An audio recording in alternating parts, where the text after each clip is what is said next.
Saat ini lewat pukul 4 sore waktu Baku, Azerbaijan, sejauh mana proses evakuasi warga negara Indonesia di Iran? Kami akan berbincang dengan salah satu WNI yang ikut dalam rombongan pertama evakuasi dari Iran, Ali Asgar Falullah. Mas Ali, dengan Tifal, selamat sore untuk Anda di sana, Mas. Ya, selamat sore dengan Mas Tifal. Betul. Ya, saya mau pastikan dulu Anda dalam kondisi aman dan sehat di Baku saat ini? Alhamdulillah kami dalam posisi aman dan sehat. Semuanya alhamdulillah juga berjalan lancar. Oke.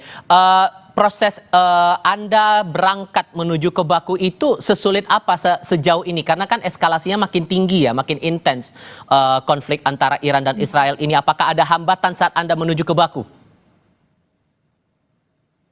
Saat menuju ke Baku, alhamdulillah ya, selama perjalanan itu cukup lumayan lancar.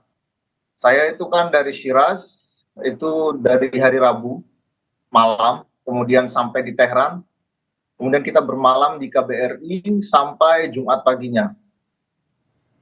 Dari Jumat pagi kita diantar ke perbatasan Baku, kita kira-kira sampai jam 7 malam hari Jumat.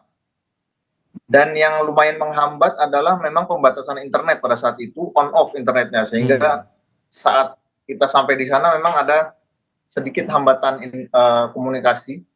Kemudian juga sebelum kita keluar ada beberapa rombongan negara lain yang lumayan cukup banyak sehingga kita dibelakangkan. Ya, tapi pada akhirnya kita sampai dengan selamat dan lancar, tidak ada kendala serius, alhamdulillah. Kalau pengumpulan dokumen untuk proses Anda perjalanan dan teman-teman menuju pulang ke Indonesia lagi, ada hambatan nggak, Mas? Itu hambatannya sama, karena kan pengumpulan dokumen itu online. Jadi kita mengirimkan lewat aplikasi chat, kemudian ya itu hambatannya karena internet itu tadi. Oke. Tapi yang juga mau saya tanyakan begini, karena kan belum semua warga kita bersiap untuk pulang seluruhnya, 300-an orang itu menuju kembali ke tanah air dengan alasan areanya masih aman. Beri kami gambaran sesungguhnya, Mas, apakah betul masih ada area yang aman di Iran untuk saat ini? Jadi begini, kan yang namanya perang itu nggak mungkin semua dipukul bom rata, ujung petaknya kan. Pasti yang namanya perang yang disasar itu lokasi militer A, industri B, kemudian pemerintah apa. Jadi memang ada beberapa kota yang relatif aman gitu, seperti kota Qum, seperti kota Mashhad, dan juga banyak dari WNI kita ini yang memang masih banyak berurusan dengan sekolahnya, dengan pekerjaannya. Ada juga yang memang kendala jauh dari Tehran, jadi belum bisa dievakuasi. Memang saya harap juga insya Allah akan ada evakuasi susulan sih, supaya kita bisa selamat semuanya, itu sih paling. Dan Anda pribadi, sorry saya potong, dan Anda pribadi memilih untuk dievakuasi ini atas alasan apa? Area Anda tinggal tuh masih daerah yang cukup intenskah konfliknya di sana? Jadi perlu digarisbawahi ya, sebenarnya pertahanan Iran itu sangat amat kuat, itu perlu digarisbawahi. Kemudian mayoritas serangan-serangan yang masuk ke dalam Iran itu bukan langsung dari Israel, gitu. Yang saya lihat rudal-rudal yang berekor panjang, yang punya asap panjang begitu, sama sekali saya tidak lihat yang ada masuk. Rata-rata itu kalau dari laporan yang ada, itu drone attack atau bom yang dari mobil, dan itu dilakukan di dalam Iran itu sendiri, gitu. Jadi ya kalau dibilang setiap hari ada penangkalan di udara, ya ada, tapi apakah itu Israel yang menyerang langsung? Tidak. Nyatanya adalah Israel babak belur dihajar Iran, gitu. Babak belur dihajar itu Israel manggil Amerika, mamanya sendiri kan. Dan Anda pribadi memilih untuk ikut dalam proses evakuasi ini alasannya kenapa, Mas?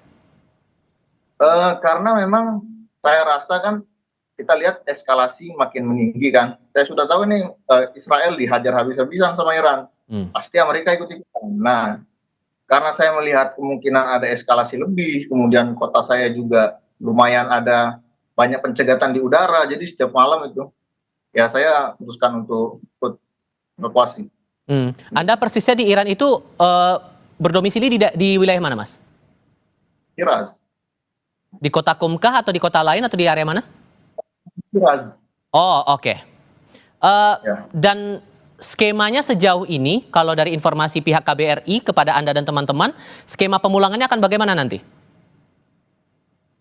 Pemulangannya ini kan sekarang kita di Baku ya, insya Allah besok sore itu awal nanti dipulangkan bertahap. Jadi dari besok jam 5 sore, sebagian yang prioritas, yang punya anak-anak dan wanita dan ibu-ibu menyusui, itu duluan dipulangkan. Kemudian bertahap yang lain juga itu dipulangkan. Karena memang ini kan musimnya musim panas, sehingga banyak yang melakukan penerbangan perjalanan liburan lah dari dalam Azerbaijan ke luar negeri. Dan itu diberangkatkan tetap di hari yang sama ya, satu hari yang sama untuk besok itu semuanya akan diberangkatkan 97 itu ya? Tidak, secara berkala. Karena kan kita tidak cukup tiketnya, ya kan? Ya, mungkin kita bisa beli tiket satu hari 97 langsung satu maskapai semuanya ke Indonesia kan susah begitu. Oke. Karena masih ada warga negara kita yang memilih untuk bertahan setidaknya sampai dengan saat ini di Iran, kira-kira Anda mau menyampaikan pesan apa nih? Karena kondisinya makin kesini makin intens juga kan? Ya, ya. Pesannya sih ya jaga kesehatan baik-baik. Yang pasti kita harus menjauhi pusat-pusat militer, perindustrian dan juga pemerintahan sih, itu yang paling penting. Selebihnya kita juga harus terus update dengan berita dan eskalasi yang ada, jangan sampai kita ketinggalan informasi sehingga kita terjebak dan sebagainya lah itu. Dan saya harap Anda dan juga teman-teman warga negara Indonesia yang saat ini sudah berada di Baku, proses pemulangan bisa berjalan dengan lancar tanpa ada hambatan berarti. Mas Ali, terima kasih banyak sudah mau berbagi cerita bersama kami. Sehat selalu untuk Anda di sana ya Mas ya. Selamat sore. Ya, selamat sore.